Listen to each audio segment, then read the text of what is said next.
Bonjour, nous sommes le 5 septembre 2020. Ici Maurice Guibard, le directeur général de la Société historique francophone de la Colombie-Britannique, en entrevue avec M. Séverin Godette, qui va nous présenter son parcours aujourd'hui. Bonjour, M. Godette. Bonjour, M. Guibard. Merci beaucoup d'être avec nous un samedi matin à Victoria. Nous sommes dans le bureau de la Société francophone de Victoria. Donc, merci à eux d'ouvrir leurs locaux pour nous aussi.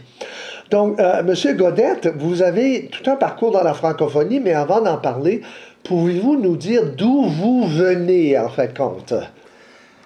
Bon, je suis un franco-colombien, voilà. Je suis né à Victoria, de parents françois, et disons que c'est une fierté qui vient avec ça, parce que, disons que les racines, mes grands-parents, mes arrière-grands-parents ont déménagé du Québec dans les prairies, et mon grand-père, des deux côtés, sont nés en Saskatchewan. Et donc, c'est ça. C'est une longue lignée, si on veut. Puis mes parents ont déménagé ici. Et on ne pouvait pas aller plus loin dans la migration au Canada. Après ça, il fallait revirer de bord, comme mon frère a fait, puis se retrouver dans l'Est. Bon. Qu'est-ce qui les a amenés en Colombie-Britannique?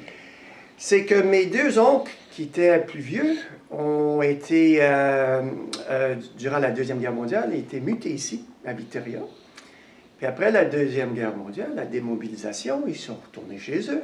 Puis je pense qu'ils ont regardé autour d'eux, puis on dit, qu'est-ce qu'on fait à Saskatchewan quand on a découvert la beauté de Victoria.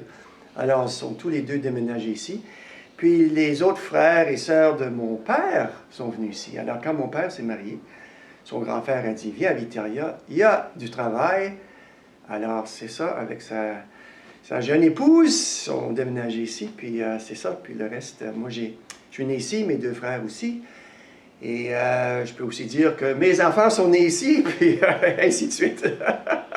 D'accord. Alors, et qu'est-ce que vous faisiez avant d'entrer dans la francophonie, que disons au niveau professionnel? avant de rentrer, ben, ma rentrée en francophonie est venue avec... j'ai quitté la province en 10e année pour pouvoir étudier en français. Alors jusque-là, on n'avait pas d'école francophone en Colombie-Britannique à cette époque-là. Et parce que mes parents venaient de Saskatchewan, on avait des connexions à Saskatchewan. Et je suis allé au collège Mathieu à Granville-Bourg. Et j'ai fait ma 10e, 11e et 12e année là. Et c'est là que j'ai redécouvert ma francophonie. Et donc, quand je suis revenu à Victoria, j'ai été inscrit à l'Université Victoria et pour faire un bac en biologie. Puis, à ce moment-là, j'ai gravité vers les jeunes francophones de Victoria, qui étaient à ce moment-là pas mal regroupés autour du Club canadien français, la paroisse Saint-Jean-Baptiste. Et là, il y a ben, à cette époque, elle était jeune comme moi, danseuse, Marie-France Bérubé. Puis elle voulait partir un groupe de danse folklorique. Puis c'était le folklore international. Et disons, OK, on va aller essayer ça. Puis ça regroupait le monde.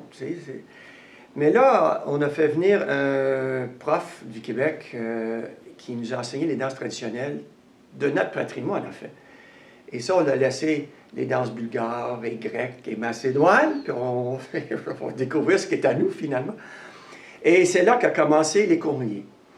Alors, j'étais à l'université, puis un noyau s'est formé autour de la danse, mais c'était plus que ça. On avait un groupe social aussi, on organisait des danses, des parties, des événements dans la communauté, des randonnées.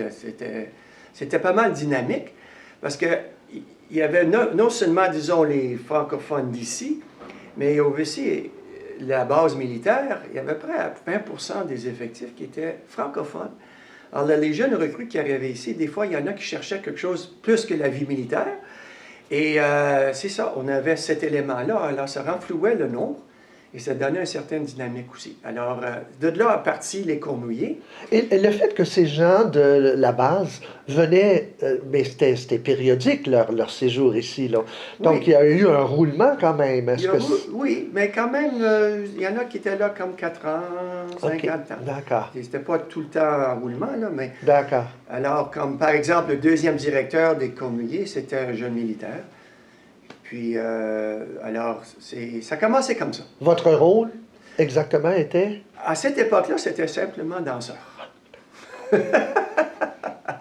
Alors, Marie-France était directrice, c'est elle qui était responsable de la chorégraphie. Je veux dire, on donnait, je veux dire, il fallait confectionner les costumes, il fallait faire tout, hein, on commençait avec rien. Alors, il y avait beaucoup d'activités autour de cela. Mais il faut dire aussi qu'à cette époque-là, ce noyau-là de jeunes, c'était pas un groupement officiel là, comme tel, là, mais c'est là qu'a parti l'idée de former d'aller chercher d'autres jeunes à la province, puis voir si on ne pouvait pas former une association, fédération, peu importe le mot, de jeunes dans d'autres communautés pour vraiment mousser l'idée que chercher une identité. Parce que, encore, on n'avait pas l'école. Alors, les jeunes avaient soit l'église, soit la maison, et ça arrêtait là. Alors, si on avait au moins un groupe social dans chaque communauté, puis on pouvait se rencontrer au niveau provincial, ça nous donnait, disons, ça apportait quelque chose. Et c'est de là qu'on est allé former avec des jeunes de Maillardville, de Prince-Georges, de Vancouver, de Terrasse, à ce qu'on appelait à cette époque-là la Fédération jeunesse colombienne. Et aussi, il faut dire que j'ai été élu le premier président. Et j'ai encore une belle plaque à la maison qui dit « On vous remercie pour vous ». Mais la Fédération jeunesse, c'était le précurseur du Conseil jeunesse. Puis, il y a eu une époque où la Fédération jeunesse a tombé à l'eau. Il y a eu un petit scandale avec le directeur à l'époque. Et c'est mon frère qui est allé, puis a ramassé tout ce qui restait et a aidé à former le Conseil jeunesse. Votre frère qui s'appelait? Roger. S'appelle Roger Godette. Roger Godette, oui. Et vous m'aviez mentionné juste un petit accro. Avant cela, comme vous, comme jeune francophone à Victoria, qu'est-ce que vous faisiez les samedis matins? Ah, ça c'est avant ça. Oui, parce que on n'avait pas l'école. Voilà. Alors, à la salle paroissiale de l'église Saint-Jean-Baptiste, les samedis matins, on avait un cours de catéchèse et un cours de français. Et, ça durait combien de temps, ça, à peu près? C'était 2 heures de temps. 2 bonnes heures. Le samedi matin, alors on avait notre catéchèse, une petite pause, ensuite notre cours de français. Mais aussi, le groupe qui a formé le noyau des Cornouillers est sorti de là. Alors, ces jeunes-là, on se connaissait, puis ça donnait des liens. Puis, quand on a formé le groupe social, puis le groupe des Cornouillers, il y en a plusieurs qui ont justement assisté à ces cours-là le samedi matin. C'était un peu notre réseau de jeunes francophones.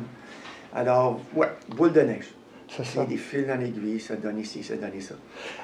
Avant que votre frère soit impliqué justement dans le groupe des jeunes, c'était le réseau? Non, pas le réseau jeunesse? La Fédération jeunesse. Fédération jeunesse. Oui. Vous avez été impliqué pendant combien de temps là, avant que votre frère j'ai y été soit? président pendant 2 ans. 2 ans. Ensuite, en 79, je suis revenu comme directeur. D'accord. Et j'ai fait 2 ans comme directeur. Et ensuite, il y en a d'autres qui m'ont succédé. Puis, je ne me souviens pas exactement en quelle année là, qu'il y a eu des troubles, mais c'est ça, mon frère était à Vancouver à cette époque-là, puis c'est lui qui a aidé à trouver ce qui restait. Voilà. Puis, avec la fédération, la FFC à l'époque, Des francophones, voilà. oui, la Fédération des francophones, c'est ça qu'ils ont créé, de ça, ils ont créé le Conseil jeunesse. D'accord. Sous la tutelle de la Fédération des francophones. Est-ce que la fédération, c'était FFC, Fédération franco-colombienne à ce moment-là? Oui, c'est ça. Est-ce qu'au tout début, elle finançait le groupe jeunesse, votre groupe? Non, la Fédération jeunesse était financée directement du patrimoine. On avait... National, canadien. Patrimoine oui, canadien? patrimoine Secrétariat d'État à ce moment-là? Voilà. Exactement. Et on avait notre propre structure, notre propre administration. On gérait nous-mêmes. Oui. C'était un peu l'idéal. Mais finalement, c'était pas soutenable. Puis c'est pour ça que ça a un peu tombé à l'eau, parce que disons que l'expérience de gestion d'une association, si le directeur n'est pas, s'il n'amène pas les jeunes, s'il ne les forme pas pour prendre les bonnes décisions, mais là, un directeur peut vraiment prendre un chemin à côté. Puis c'est ça qui peut arriver. Mais ça, c'est une vieille histoire. Mais pour venir à... Oui, on avait notre propre structure, puis on finançait des animatrices, surtout des animatrices, dans différentes communautés pour organiser les activités socioculturelles pour les jeunes on disait de 15 à 25 ans. Donc, vous étiez quoi, directeur ou président? Président au début, puis directeur ensuite. Plus tard. Donc, quand vous étiez président du groupe à Victoria, quelle était votre relation donc avec le groupe de Terrace, par exemple, puis les autres groupes? Est-ce que vous gériez ces activités-là en région? La fédération, j'étais président de la fédération jeunesse, et la fédération jeunesse avait un directeur et embauchait des animateurs dans les différentes communautés. Et c'est les animateurs-là qui organisaient. C'était dans la région. Alors, ce n'était pas des activités gérées au niveau provincial pour la région. Mais on organisait aussi des activités provinciales. On avait même des camps d'été pour les jeunes.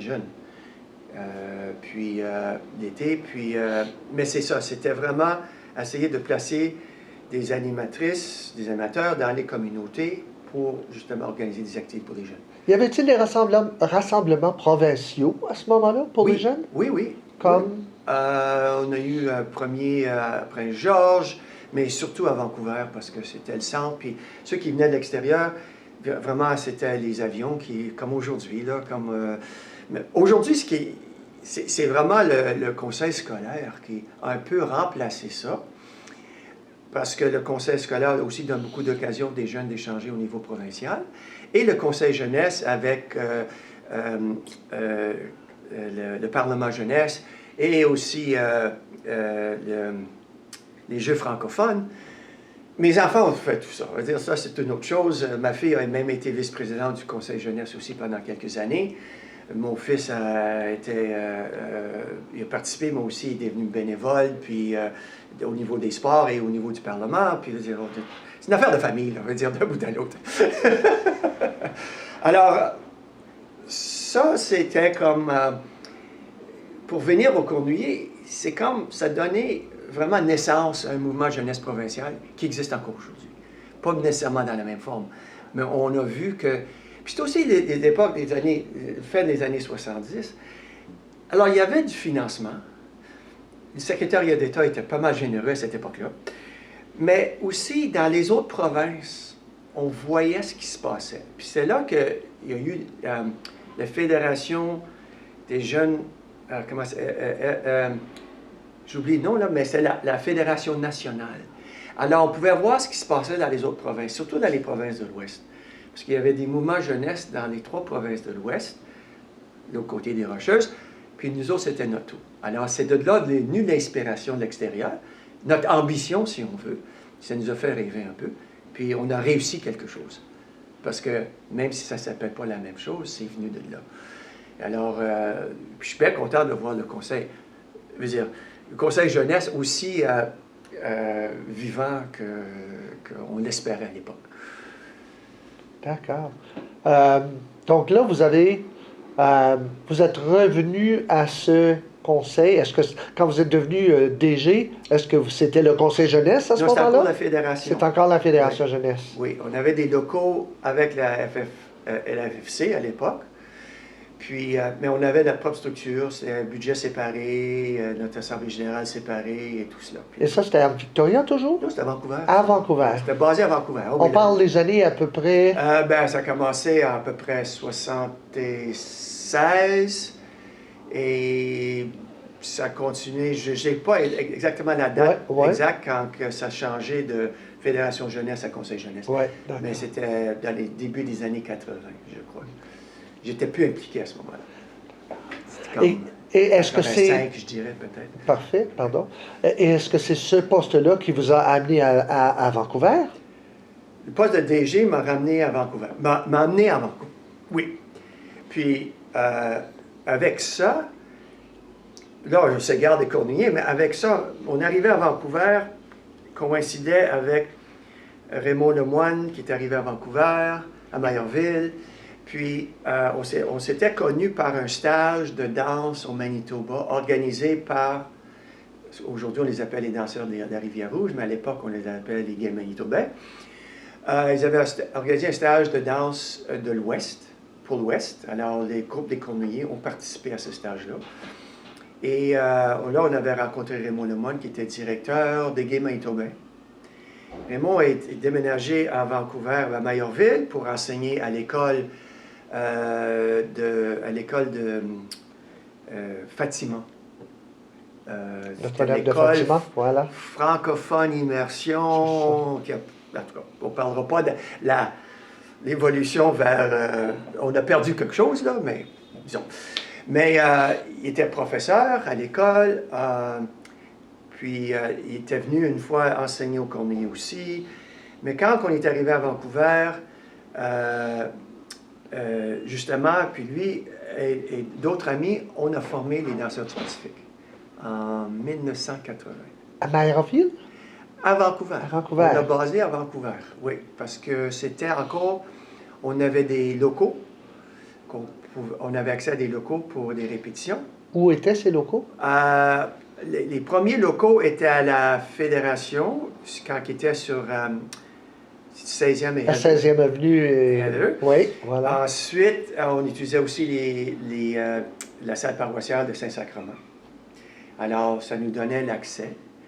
On a aussi utilisé les locaux à Burnaby, puis ensuite, avec la 16e, c'est la rue Homer. En tout cas, on a pris les locaux où ce qu'on pouvait. Mais, alors, c'est ça, c'est-à-dire, avec la formation des Cornouillers, arrivé à Vancouver, on a formé les Danseurs du Pacifique. Puis, en 1991, je suis redéménagé à Victoria pour les raisons de travail. D'accord. J'ai eu un poste, j'étais très chanceux d'obtenir un bon poste à l'Observatoire fédéral ici à Victoria. Et alors, je travaille en astronomie depuis 1991. D'accord, parfait. Avant d'aller dans cette direction, retournons à Vancouver. Oui. Les Danseurs du Pacifique. Donc, là, on connaît d'où venait un bon nombre de danseurs, donc de votre groupe Les Cornouillers. Mais comment avez-vous fait pour obtenir des danseurs à Vancouver? C'était vraiment le réseau de Raymond Lemoine et Madeleine Muller. Parce qu'ils étaient profs dans les écoles, on pouvait recruter d'autres profs francophones. Puis c'était parce que, je veux dire, c'était surtout des profs d'immersion, mais il y avait une grande demande. Alors, il y a beaucoup de nouveaux profs qui arrivaient en Colombie-Britannique, d'ailleurs. Alors, puis c'était une sorte de réseautage. Je veux dire, on trouvait du monde. C'était pas nécessairement tous des profs, mais c'était juste, on rencontrait. Puis quand on faisait des spectacles, ben des fois, des gens venaient nous voir. C'est le fun, ça. Je pourrais faire partie de votre groupe. Puis oui, c'est comme ça qu'on... C'est comme la même chose avec les Cornouillers. C'est comme, des fois, les gens nous voient, ils nous entendent parler de nous autres, ils ont besoin d'une activité. Puis la danse, c'est une activité physique et sociale. Parce que dans un groupe de danse, il y a des répétitions tous les semaines pour se préparer pour des spectacles, apprendre du nouveau répertoire, les mises en scène et tout ça. Mais c'est pas tout le monde qui danse tout le temps. Alors, ce qui arrive, c'est qu'il y a toujours du placotage qui se fait, du social qui se fait, puis ensuite, toutes les activités de levée de fonds, les activités, les corvées, fabrication de décors, fabrication de costumes, les stages d'apprentissage, c'est toute une fin de semaine entière, là, intense, là. 1h30 de danse, pause d'une demi-heure, 1h30 de danse, pause d'1 heure. Et ça roule comme ça toute une fin de semaine.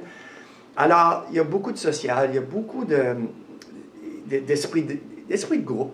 Puis, vraiment, les Cornouillers, puis aussi les Danseurs du Pacifique, quand il y avait une activité francophone à Victoria ou à Vancouver, ou peu importe, souvent, on apportait un élément de soutien de groupe en dehors de la danse. Il y avait besoin des bénévoles, bien, on arrivait en groupe. Tu sais, ça apportait ça. Alors, c'est pas seulement la danse, c'était aussi le groupe qui venait avec ça. Alors, c'est ça qui attirait le monde. c'est pas tout le monde qui pouvait bien danser, mais il y a du monde qui aimait être là. Ils dansaient, forcément, mais c'était pas juste la danse. Et c'est pour ça que c'était toujours été un groupe amateur. On ne cherchait pas le professionnalisme. Mais ce qu'on communiquait, c'était vraiment la joie de vivre. C'est ça qu'on pouvait communiquer. Puis l'autre chose aussi, à Victoria puis à Vancouver, pareil, lorsqu'on se présente dans un événement multiculturel ou dans la communauté anglophone, la grande communauté de Victoria, Vancouver, la danse, ça se transmet sans parole. Alors, tu pouvais montrer une facette. Il y en a qui disaient, OK, c'est du traditionnel, c'est du vieux jeu, c'est pas nous, ça. On ne danse pas comme ça aujourd'hui. Mais c'est quand même, tu es sur scène et tu représentes ta communauté devant la grande communauté de Victoria ou de Vancouver. Alors, c'est une façon de communiquer. Nous sommes là et voici ce qu'on peut partager avec vous. Et souvent, nos spectacles n'étaient pas des spectacles danse. On cherchait à communiquer une histoire. Alors, il y avait souvent des thèmes. Peu importe si c'était des petites mises en scène entre les danses, mais quelque chose qui racontait une histoire. Et dans l'évolution des cornuiers deuxième génération, on a beaucoup travaillé le côté raconter une histoire par l'entremise de la danse. Et il faut dire qu'il y avait... on participait à des compétitions ici à Victoria pour... comme le festival des Greater Victoria Performing Arts Festival. On a gagné des prix dans ces compétitions-là. Mais la première fois qu'on a participé, un des juges, c'est jugé, ça, il y a 3 juges, là, puis ils accordent des points, puis un des juges, Jacques Lemay, qui était aussi le chorégraphe des cérémonies d'ouverture des Jeux du Commonwealth de 1994 ici à Victoria. Jacques Lemay, un francophone, il a enseigné longtemps à Victoria ici. Il était un des juges. Puis il nous a dit, vos danses sont bien, mais vous racontez rien. Alors tout ça, là, ça a tout changé. Ça, c'est dans nos débuts, et là, c'était la meilleure chose qu'on aurait pu apprendre. Alors, à ce moment-là, on a commencé à tricoter des histoires entre les danses. Puis de là sont venus les grands spectacles, je dirais les grands spectacles de Cornuiller. On avait comme une quarantaine, cinquantaine, soixantaine de gens impliqués dans le spectacle. Parce qu'on avait aussi Sandra Arnold, qui faisait partie, qui était co-directrice des Cornuillers à cette époque-là. Elle donnait des cours de danse à l'école Brodeur, à midi, puis après l'école, pour les jeunes. Alors, les jeunes commençaient à faire la gigue, commençaient à faire des danses de formation. Et alors, on les incorporait dans le spectacle. Et alors, on pouvait remplir une salle de spectacle, parce que c'était pas juste un spectacle de Cornuiller, mais tu avais tous les parents, les grands-parents, les amis. Alors, on s'assurait une salle comble, parce qu'on avait les jeunes. Alors, ça, c'est une belle époque, ça. Puis, on a fait comme j'ai dit, des grands spectacles. C'était des spectacles qui racontaient une histoire du début à la fin. Puis, la danse allait renforcer les éléments.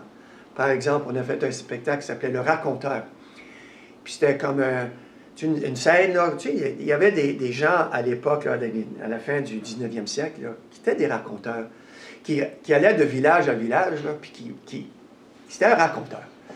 On lui donnait un petit blanc peut-être au début, puis lui, il se faisait payer en repas, en gîte, puis dans la soirée, il racontait. Mais nous autres, une mise en scène avec tous les enfants, c'était une fête dans un village, puis là, il y a un raconteur qui arrive.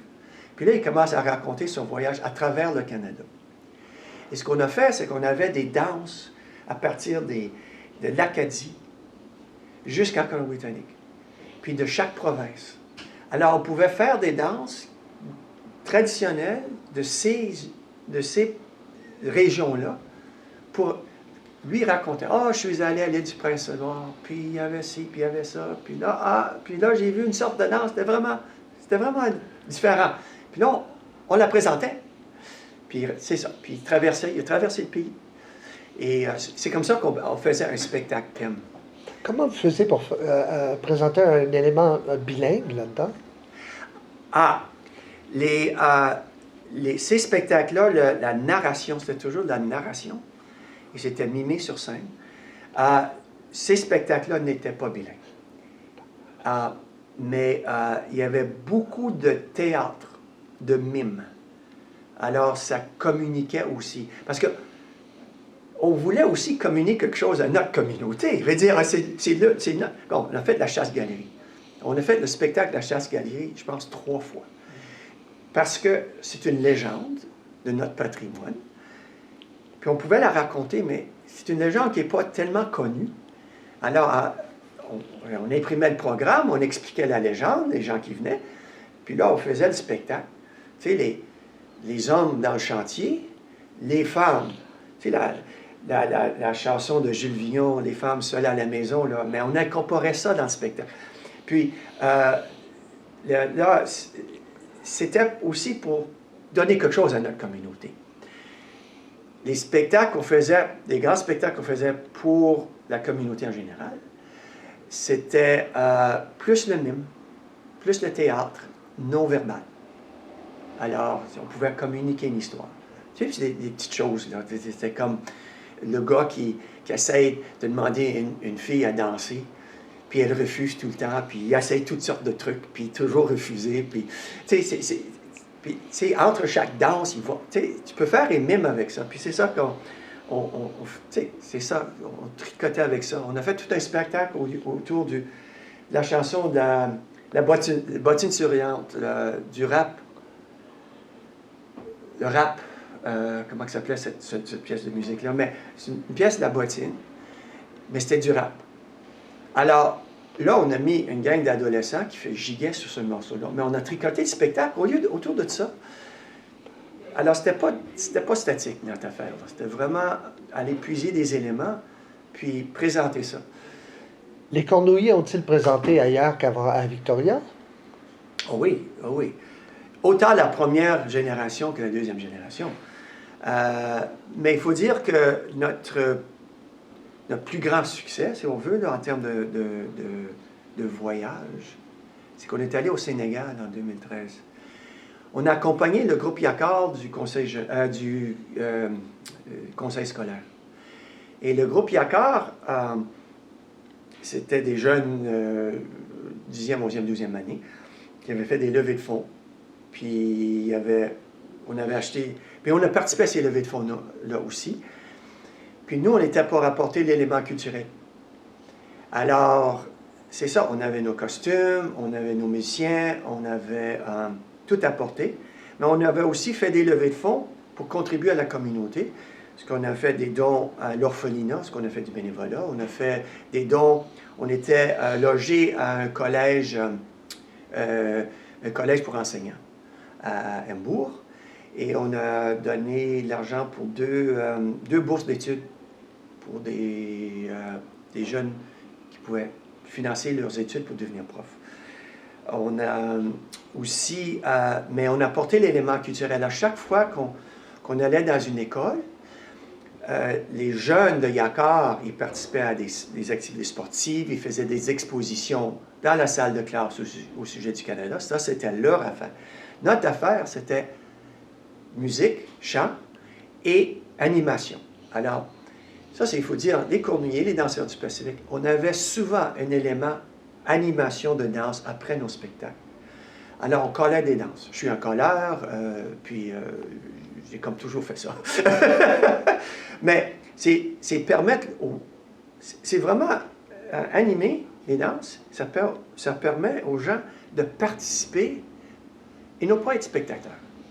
Et on a fait beaucoup d'animations dans les écoles. C'était une levée de fonds pour nous autres.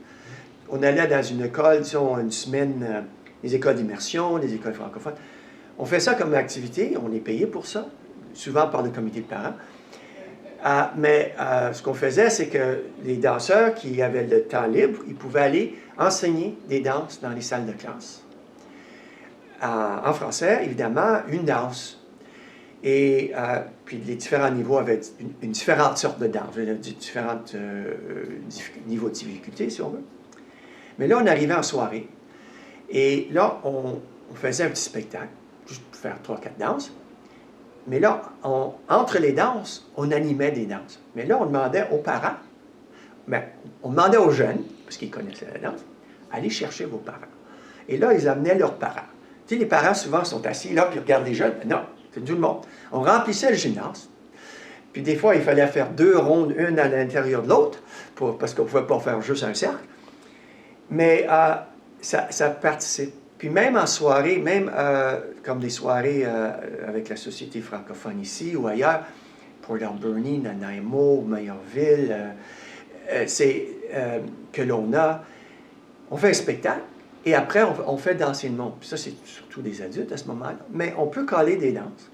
Et les gens s'amusent, c'est ça. Puis c'est des danses assez simples qu'on adapte pour des grands groupes. Mais tu vas voir comme centaines de personnes, 200 personnes ont déjà animé des danses pour 200 personnes. Imagine. Mais ça marche parce que c'est entraînant, les musiciens sont là, c'est facile d'emmener les gens à danser. Puis même des gens là, qui n'ont peut-être jamais dansé leur vie, là, ils peuvent marcher, puis on les fait marcher. Alors, pourquoi je suis parti sur cette tangente-là? Je ne le sais plus. Non, ça va. Donc, vous avez présenté dans des écoles, dans des salles de spectacle, au Sénégal. Alors, pour venir au Sénégal, là, j'ai perdu le fil, là, mais au Sénégal, on a découvert que les gens dansent, ils dansent bien au Sénégal, mais ils ne se touchent pas. Les femmes dansent, les hommes dansent, on ne se touche pas. C'est culturel. Okay. Mais là, on a commencé à animer des groupes, puis on dit, tu sais, tous par la main, là. Alors, on voyait que c'était pour eux, là, quelque chose alors, c'était nouveau pour eux autres. Puis là, j'ai appris aussi que, tu sais, les différences culturelles sont intéressantes. Mais dans les écoles, on n'avait pas de problème. C'est surtout avec les jeunes adultes, comme dans le collège des enseignants, là. C'était comme ça, là. C'était comme, tu sais, c'est quoi cette affaire-là? Alors, on a fait beaucoup d'animations au Sénégal. Ça nous a apporté beaucoup. Ça séjour de combien de temps, ça? Je pense qu'on était là presque 2 semaines. D'accord. Oui.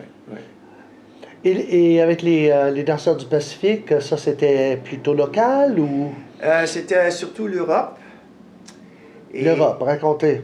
L'Europe, en 83, c'était notre première expédition, si on veut. On est allé, on a fait deux festivals. Un en Italie, puis un en France.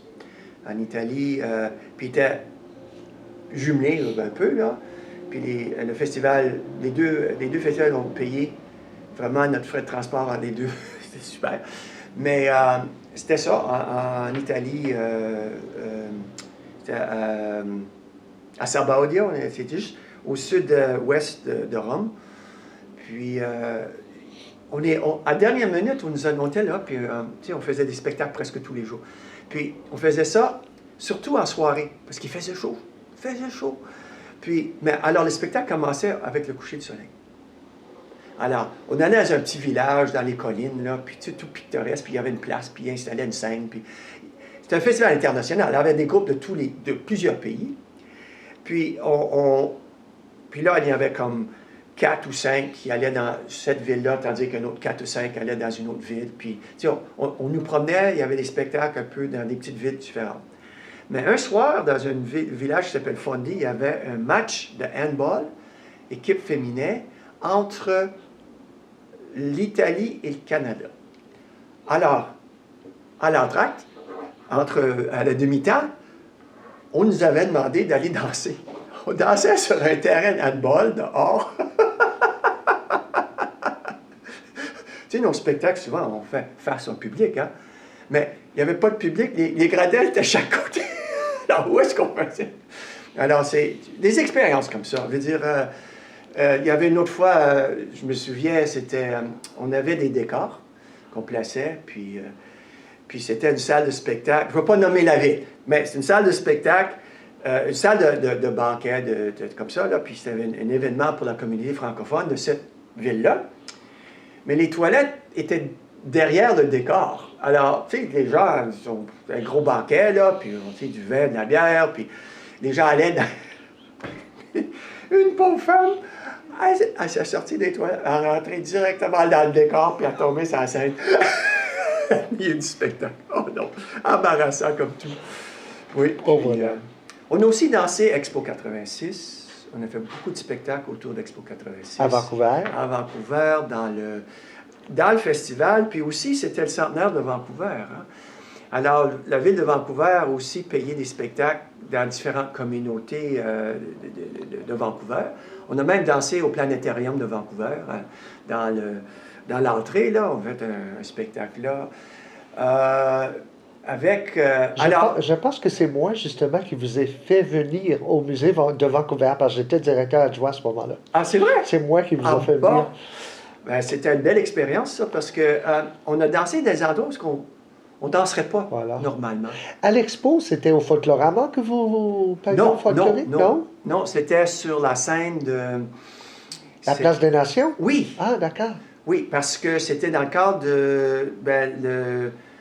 C'était la semaine de la francophonie, Non, c'était pas dans le pavillon de Folklorama. Quoique le pavillon de Folklorama, ce qui est intéressant là, c'est qu'il y avait une dame qui exposait des ceintures fléchées. Puis elle les tissait. Puis l'autre chose, le groupe qui ont fait du Québec, là, il y avait plusieurs des gens dans ce groupe-là qui nous ont enseigné. Parce qu'on faisait venir des profs du Québec pour nous enseigner du répertoire, autant que les cornouillers que les danseurs du Pacifique. Et plusieurs de ces profs-là qui étaient dans le spectacle, ils nous avaient déjà enseigné. Alors on allait voir leur spectacle.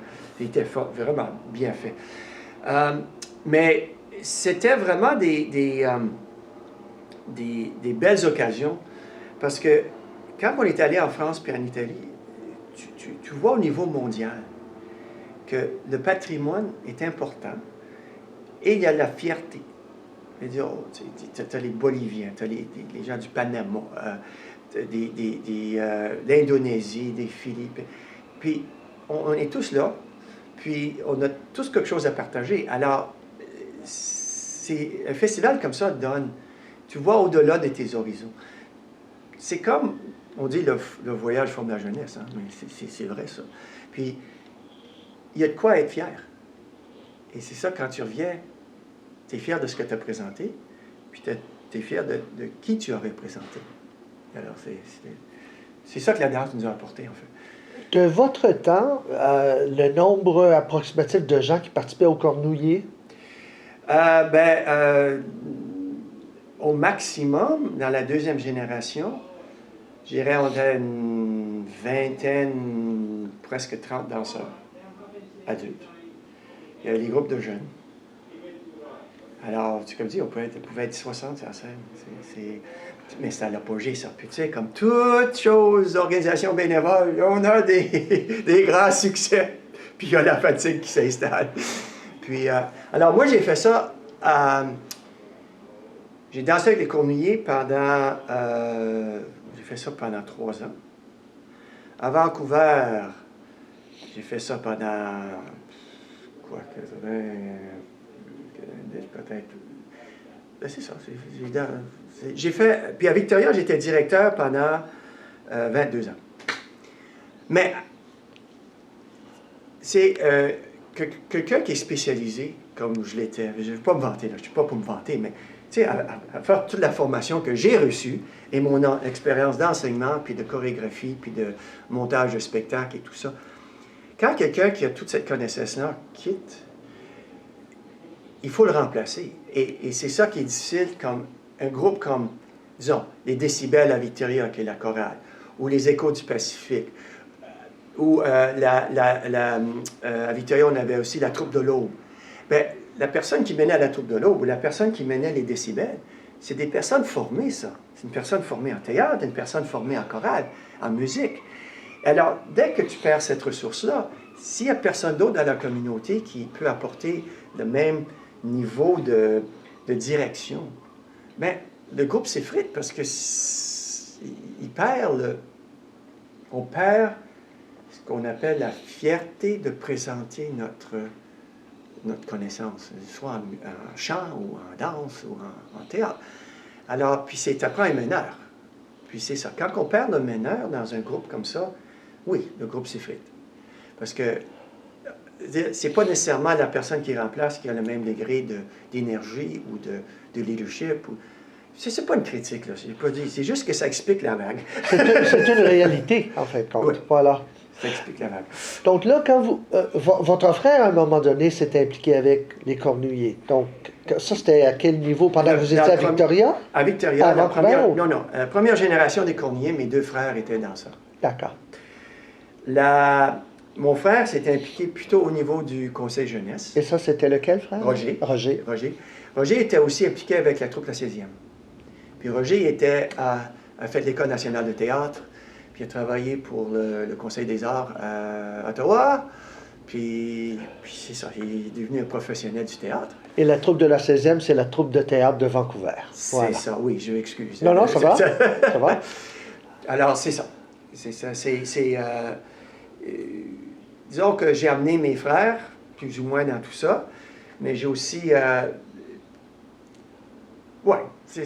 parce que j'ai quitté la province pour avoir au moins 3 ans d'éducation française. Là.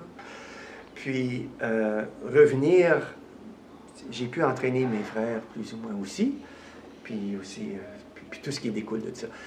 Alors, oui, c'est un beau parcours. Donc, quand vous êtes justement revenu à Victoria, vous étiez le DG des Cornouillers. Quand je suis venu à Victoria, on a formé ce groupe-là. On était revenu à Victoria, puis c'était pas dans l'optique de commencer une troupe de danse. On avait une jeune famille, je commençais un nouveau travail, nouveau poste. Qui était quoi? J'étais à l'Observatoire ici à Victoria, c'était l'Institut Artberg d'astrophysique. Et j'étais en charge du groupe de développement de logiciels pour le Centre canadien des données astronomiques. Et parce que j'ai une maîtrise en informatique. J'ai fait un bac en bio, mais j'ai une maîtrise en informatique. Le parcours change au cours de la vie. Hein. Puis,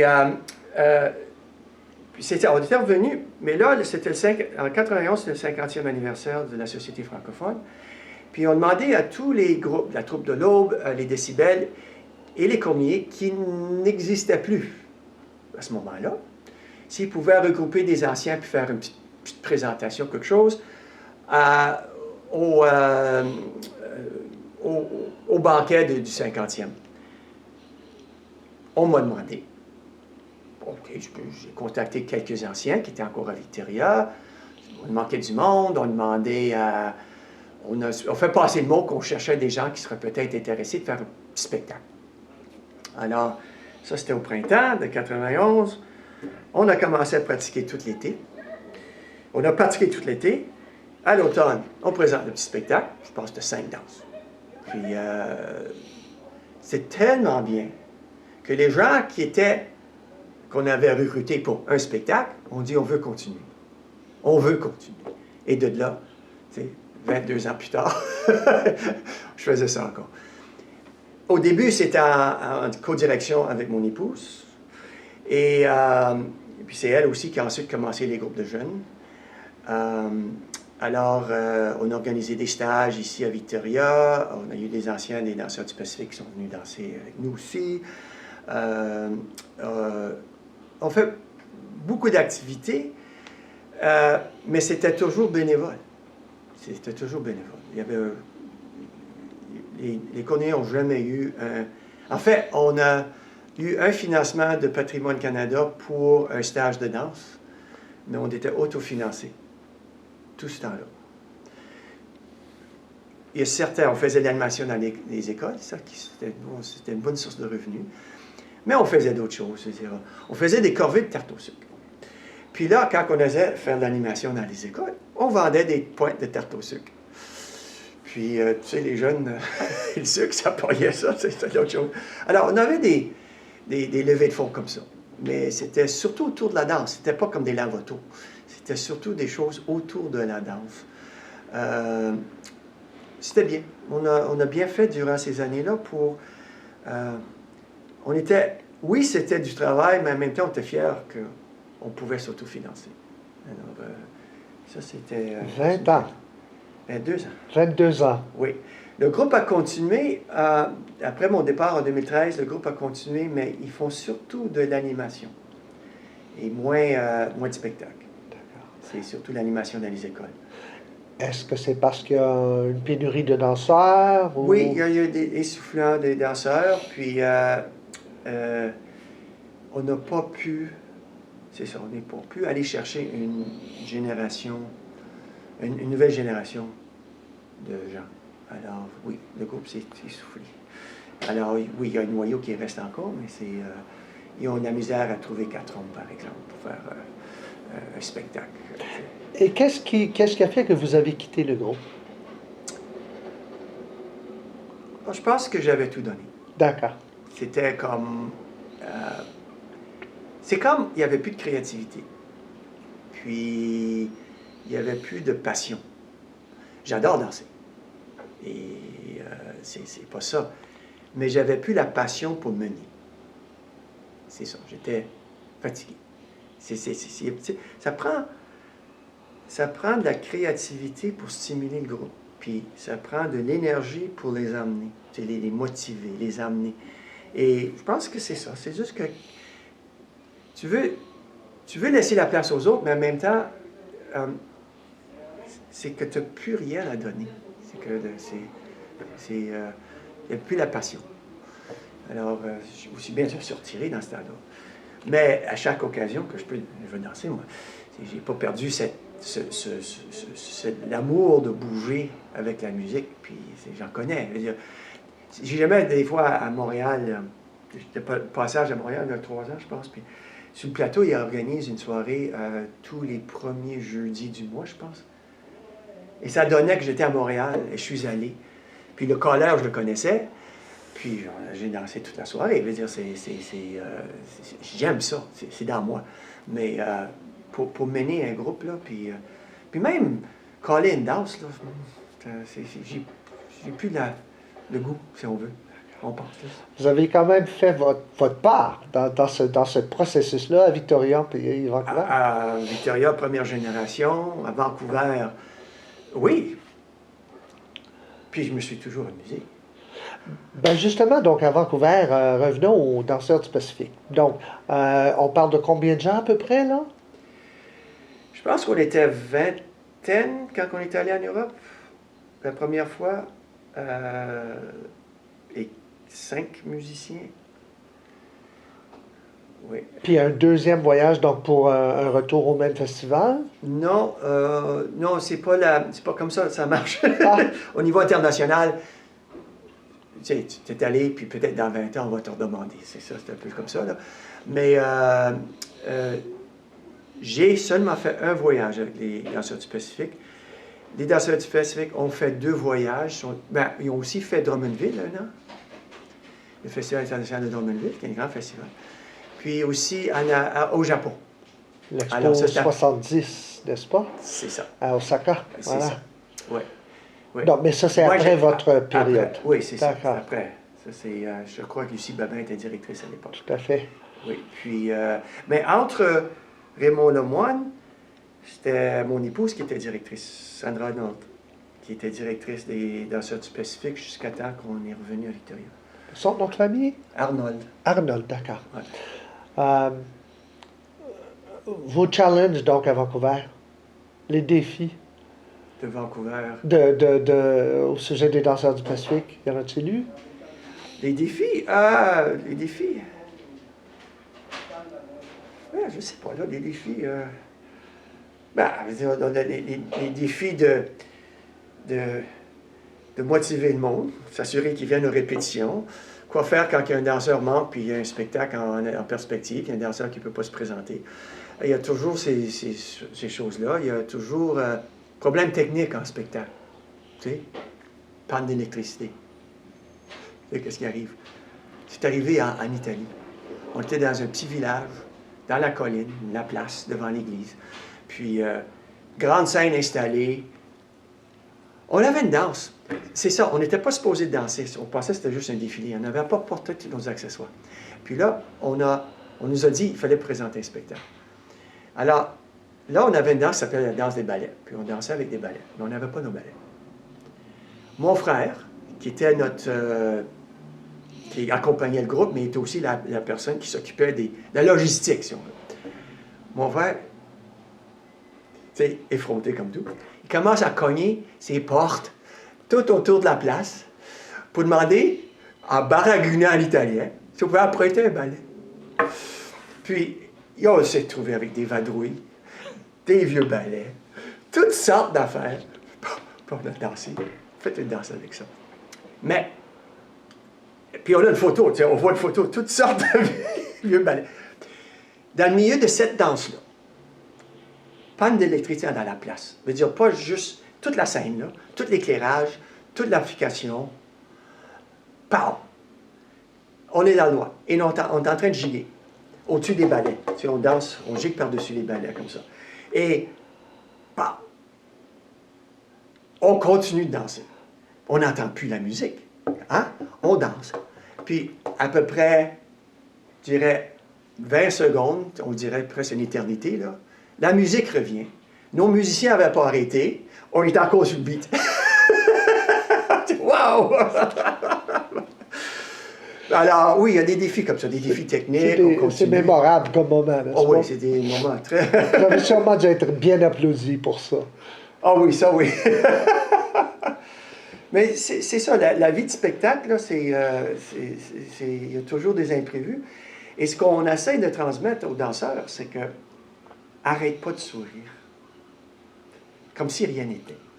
C'est tout ça. Fais comme la normale. Je me souviens une fois là, que c'était une danse là, où les hommes allaient taper par terre. Tu sais, on se penchait par terre, ta. J'ai oublié. C'est comme un blanc de mémoire. Tous les autres étaient par terre. Moi, j'étais debout. Puis là, j'ai fait un grand mime. Puis tout le monde a ri. Alors, si tu passes le moment comme ça, hein, si tu improvises avec ce que tu as. Il ne faut pas avoir l'air comme si tu es perdu sur la scène. Jamais. Puis il faut transmettre ça. Sourire, amusez-vous.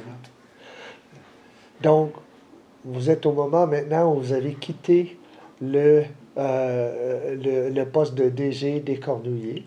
Vous êtes toujours à Victoria. Vous travaillez toujours à l'Observatoire. Oui. Qu'est-ce qui se produit dans votre vie par la suite? Oh, ben là, c'est la petite vie. Oui, j'ai un boulot qui est très demandant en termes de... Il était très demandant en termes de voyage. Alors, j'étais souvent à l'extérieur. Et c'est ça, c'est que je voyageais beaucoup à l'international. Alors que ces jours-ci, c'est moins, là, à cause de la pandémie, mais c'était assez exigeant. Et c'est ça que vraiment, dans les dernières années, là, je me suis vraiment mis à développer des projets, mais à l'international. C'est comme tous nos projets en termes de l'astronomie canadienne, c'est vraiment en partenariat avec d'autres pays pour construire des nouveaux télescopes, puis de développer, puis moi c'est dans le développement, la gestion des données. Alors, tout télescope a besoin des systèmes de gestion de données, et c'est ça. Je parcours le monde comme ça, puis c'est vraiment d'intérêt pour moi, ça fait partie de ce qui m'intéresse dans mon boulot, c'est travailler avec des gens de différentes cultures dans différents pays. C'est les fuseaux horaires, là, ça c'est une autre chose, là. Quand des réunions à 2 heures du matin, là, ça c'est ça, mais c'est ça ma passion présentement. Est-ce qu'il y a des moments où vous vous réintégrez dans la francophonie? On participe aux événements. Oh oui, on participe aux événements de la communauté. Ici, comme jeudi soir, on avait le dernier du Plaza Franco, juste derrière les locaux ici. Il installait les tables, il y avait un bar, il y avait la nourriture, puis il y avait des musiciens, un 5 à 7. Puis on faisait ça tous les semaines durant l'été. Puis parce que c'était dehors, on avait la distanciation. Il faut parler à la société francophone comment c'était bien installé. Oh oui, il y avait ça tout. on participe aux activités de la Société francophone. Voilà, c'est ça. Puis notre groupe social est vraiment francophone. Ça, c'est l'autre chose. Tous nos amis presque sont francophones. Puis, alors, on vit en français, plus ou moins, à Victoria. Alors, on n'a pas perdu, même si on ne dirige pas un groupe socio-culturel ou quoi que ce soit là, francophone, on est impliqué par notre participation. On appuie les activités. Puis on s'amuse en même temps. Parfait. Vos meilleurs souvenirs dans cette francophonie? Moi, je pense... Mon meilleur souvenir... Moi, je préférais parler plutôt que ce que la francophonie m'a apporté. C'est ça que je trouve ce que j'ai gagné. Même si j'ai donné, je suis gagnant. J'ai donné 22 ans de bénévolat comme directeur au Cornulier. J'ai donné des années comme bénévole avec les Danseurs du Pacifique, avec les Cornuliers d'avant. J'ai été bénévole avec la Fédération de jeunesse au début, toujours impliqué. Mais j'ai reçu beaucoup. Les gens que j'ai connus, avec qui j'ai pu côtoyer durant ces années-là. La fierté que ça m'a apporté au niveau même des communautés, même à l'international. L'exemple que j'ai pu donner à mes enfants d'implication communautaire et de fierté. Alors, c'est ça que mes meilleurs souvenirs, si on veut le dire, ça serait ce que j'ai reçu. Bravo. Ben, merci beaucoup et d'avoir été là avec nous aujourd'hui et de votre participation dans une francophonie qui, de toute évidence, avait besoin de vos efforts et de vos directions, n'est-ce pas? Donc, chapeau et au plaisir de vous croiser continuellement dans cette francophonie. Merci. À la prochaine. À la prochaine.